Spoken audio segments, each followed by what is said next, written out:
Last month, the US House of Representatives passed the Combating International Islamophobia Act. The bill, introduced by Ilhan Omar, mandates the creation of a State Department office to combat so-called Islamophobia around the world.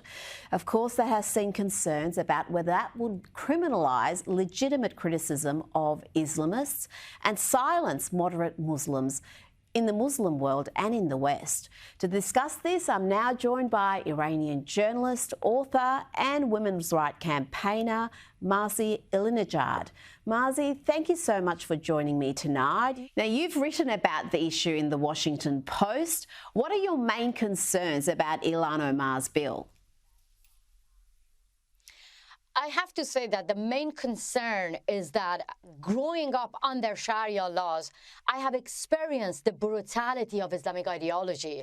I have experienced the brutality of the Islamists, like millions of other women in Muslim countries. We know the Sharia laws and Islamists the best. So that is why I strongly believe that we have to create an open discussion about this. So that is why I wrote an article for Washington Post and I asked Ilhan Omar, well, they're criticizing Taliban, criticizing the Islamic Republic, criticizing Hamas, Hezbollah, and other, Islamists around the world will consider as Islamophobia.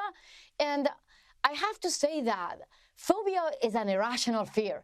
But for me and millions of other women, people who lived under Sharia law, our fear is rational. And we experience blasphemy in Muslim countries. They censored us because of, our opinion, and we are worried that now this legislation is going to be a tool in the hand of the Islamists to oppress us, to censor us. That's why we ask them to understand that this is a dangerous step if they don't listen to us.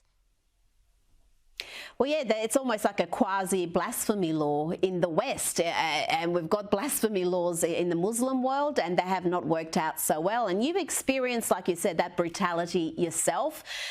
You were told you couldn't go to school unless you wore a hijab, and you managed to escape. But right now, there are millions of women living in places like Iran where if they don't wear the hijab, they get beaten, they get arrested, and they get thrown in jail. And that's what we're living in with. It's not ancient history, it's right now.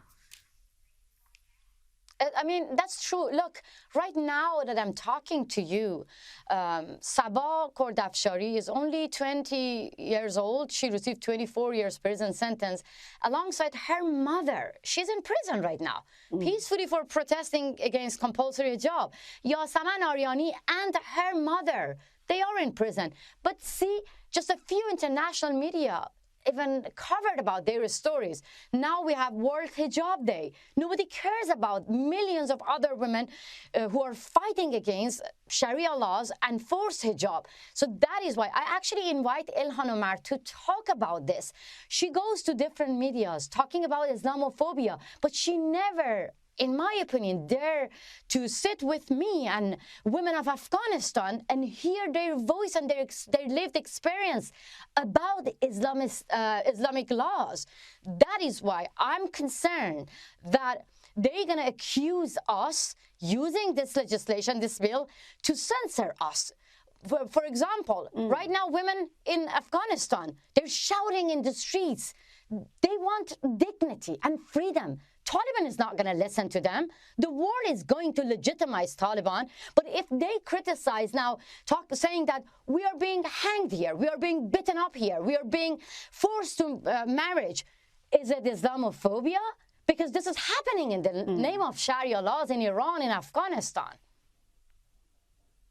Yeah, absolutely. And you personally got attacked by Ilhan Omar's husband after you wrote that piece in the Washington Post.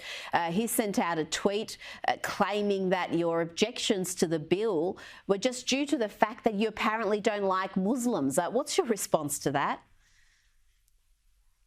I mean, this is beyond sad.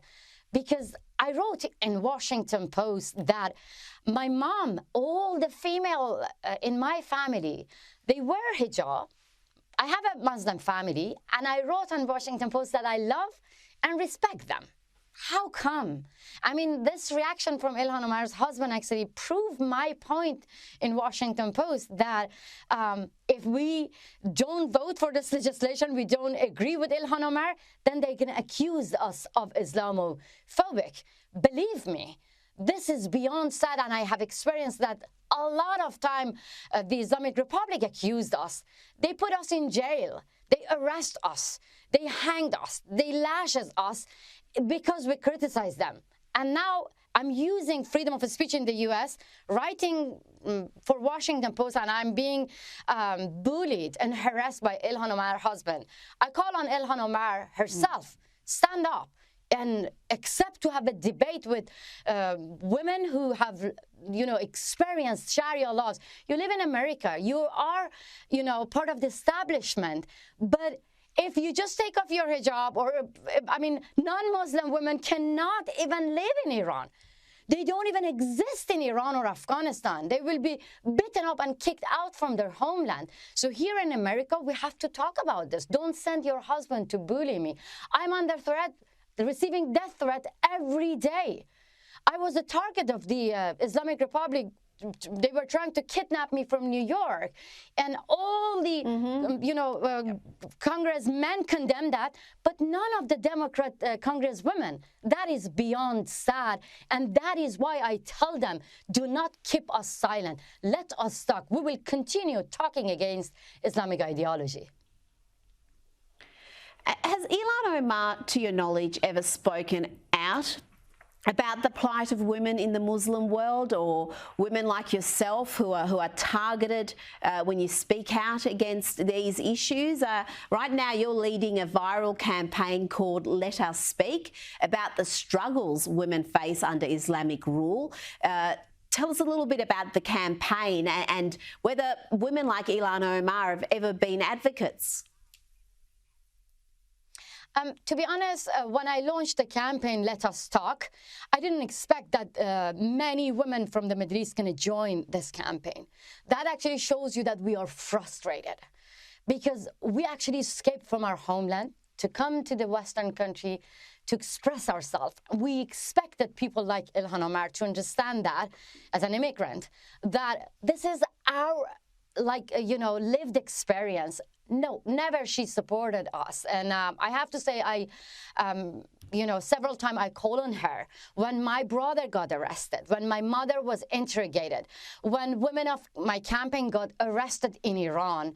She kept silent. She didn't even condemn the kidnapping plot, which, Biden administration loudly condemned that, but she kept totally silent. Instead, she joined a smear campaign against me, saying that, accusing me of being a mouthpiece of Trump because I work for VOA.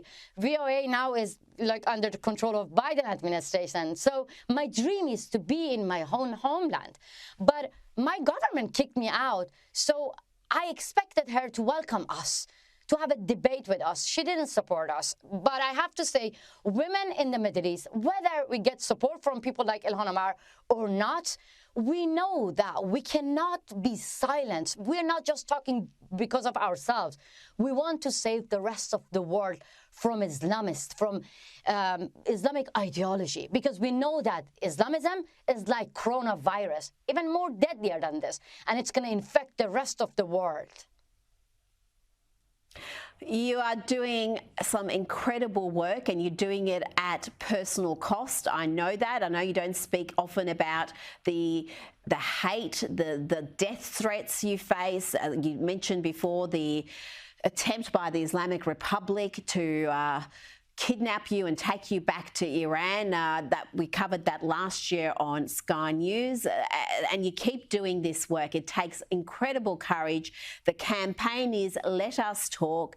Masih Alinejad, thank you so much for joining us this evening.